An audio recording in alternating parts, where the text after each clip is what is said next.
The Facebook post that sparked a neighborhood war. It all started with a simple post on Facebook. As someone who enjoyed sharing snippets of my life and thoughts online, I often used social media as a platform to express my views on various topics. Little did I know that one particular post would spark an explosive reaction from my neighbor, Karen. That would change the course of my summer.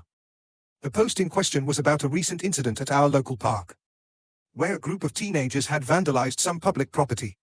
I shared my frustration about the lack of respect for community spaces and called for more involvement from our local government to ensure such behavior didn't go unpunished. I thought it was a reasonable stance, one that many in my circle would agree with.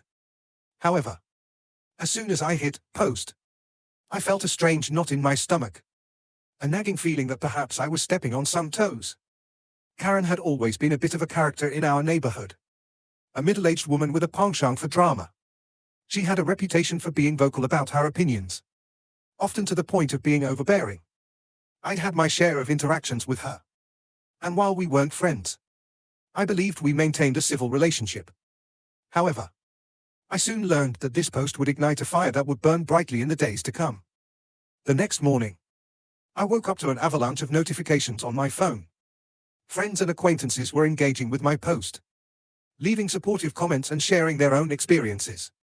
However, buried beneath the sea of positivity was Karen's response. "I can't believe you would stoop so low. This post is uncalled for and completely exaggerated. Have you considered that kids make mistakes? Maybe instead of criticizing, you should try understanding." Her comment was a direct attack, one that caught me off guard. I sat up in bed, staring at my phone, disbelief washing over me. Did she really think that vandalism was just a mistake? Did she not care about the implications of such behavior on our community? I took a deep breath, deciding not to engage with her. I knew that arguing with Karen rarely led to productive outcomes. However, she wasn't finished.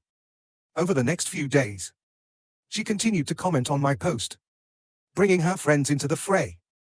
Each new comment was more aggressive than the last, with her calling me out publicly for my views and accusing me of being a self-righteous busybody. My friends began to rally around me, defending my stance and pushing back against Karen's relentless tirade. But the more they defended me, the angrier she became. I tried to ignore it. I continued with my daily routine, going to work, meeting friends, and enjoying the summer Sunday. However, I could feel the tension growing. Whenever I saw Karen outside, she would glare at me, her eyes filled with indignation. I could sense that she was plotting something more, and I couldn't shake the feeling that I was about to be dragged into a whirlwind of drama. Then came the turning point. One Saturday morning, I decided to take a walk through the neighborhood park, hoping to enjoy the weather and clear my mind. As I strolled along the path, I noticed a group of kids playing soccer.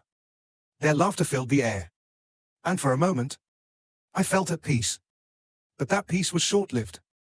Out of nowhere, I heard a loud commotion coming from a nearby picnic area. I approached cautiously, only to find Karen standing there, red-faced and furious. She was in the middle of a heated argument with a group of parents, accusing them of allowing their children to make too much noise and disrupt her perfect day. It was chaos, and I couldn't believe what I was witnessing. I stood off to the side, unsure of whether to intervene or simply walk away. But as Karen's voice rose, I felt compelled to step in. "Karen, maybe you should take a step back. They're just kids having fun," I suggested, trying to keep my tone calm. Her gaze whipped toward me, and I could see the fury brewing beneath the surface. "Stay out of this. You don't know what it's like to have your peace disturbed," she snapped, her words dripping with venom. The parents looked at me with a mixture of sympathy and disbelief, clearly uncomfortable with the unfolding drama. Before I could respond, Karen turned back to the parents, her rant escalating. The situation quickly spiraled out of control, and I felt a wave of embarrassment wash over me. I had only tried to help, but now I felt as if I were caught in the crossfire of her rage.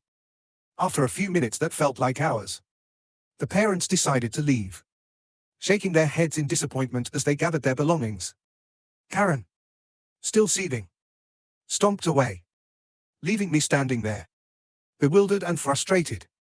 I had hoped to defuse the situation, but instead, It felt as if I had only added fuel to the fire. As I walked home, I couldn't shake off the feeling that things were getting out of hand. Karen had taken her anger from my Facebook post and directed it toward anyone she deemed a nuisance. I realized that I was no longer just dealing with a petty online spat, this was becoming a full-blown neighborhood feud. And I was right in the center of it. That evening, as I sat on my porch sipping a cold drink, I felt a mixture of dread and anticipation. I knew Karen would not let this go. Sure enough, a few days later, I returned home from work to find a flyer taped to my front door. Community meeting, addressing neighborhood concerns, it read. Underneath, in bold letters, was a note penned by Karen, join us to discuss the impact of disruptive behavior and self-righteous neighbors. Let's restore the peace in our community. My heart sank. I realized that she was rallying people against me, using my Facebook post as a rallying cry to paint me as a villain in our community. I felt trapped and vulnerable, unsure of how to defend myself against a growing mob mentality. The day of the meeting arrived, and I steeled myself for what was to come. The community center was packed, and I could feel the tension in the air as people whispered and glanced my way. Karen stood at the front of the room, her presence commanding and fierce as she began her speech. She spoke passionately about the need for unity and understanding. But it was clear she was using my post as a scapegoat for her own grievances. I sat in the back, heart racing, feeling the weight of their stares upon me. When she finally called for comments from the audience, I knew I had to stand up for myself. As I made my way to the front, the atmosphere shifted. I could sense the skepticism in their eyes, and Karen's smirk only added to my anxiety. I took a deep breath and spoke from the heart, explaining my intention behind the Facebook post and how it was never meant to attack anyone. But my words fell on deaf ears. Karen quickly interrupted, spinning my narrative into something more sinister, twisting my intentions until I felt like a cornered animal. I tried to maintain my composure, but the situation escalated.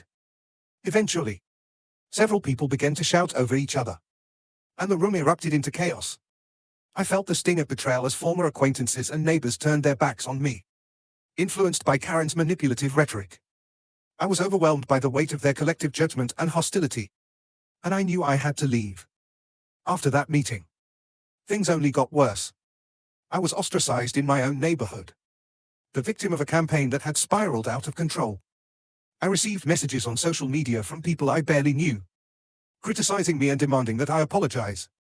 I felt isolated and powerless, struggling to navigate a world that had turned hostile. I spent nights replaying the events in my head, trying to understand where it all went wrong. I thought about the initial post, how a simple expression of concern had snowballed into something so toxic. The feeling of betrayal burned in my chest, and I grappled with feelings of loneliness and despair. It wasn't long before I decided that I couldn't stay silent any longer. I needed to reclaim my narrative, to remind myself of who I was before this all began. I began writing a blog, detailing my experiences and sharing my side of the story. I poured my heart into each post, hoping to connect with others who had faced similar challenges. To my surprise, the response was overwhelmingly positive. People reached out to share their own experiences of being targeted or misunderstood. I found a community of support, and it reignited a fire within me.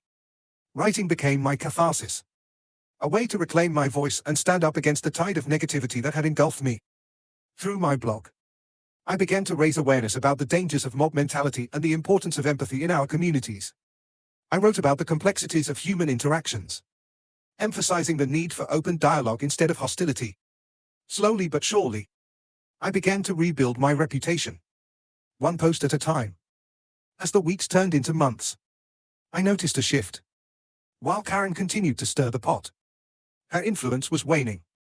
More people began to see through her facade, realizing that her behavior was not representative of our community's values. The support I received grew, and I felt a sense of empowerment that I hadn't experienced since before all of this began.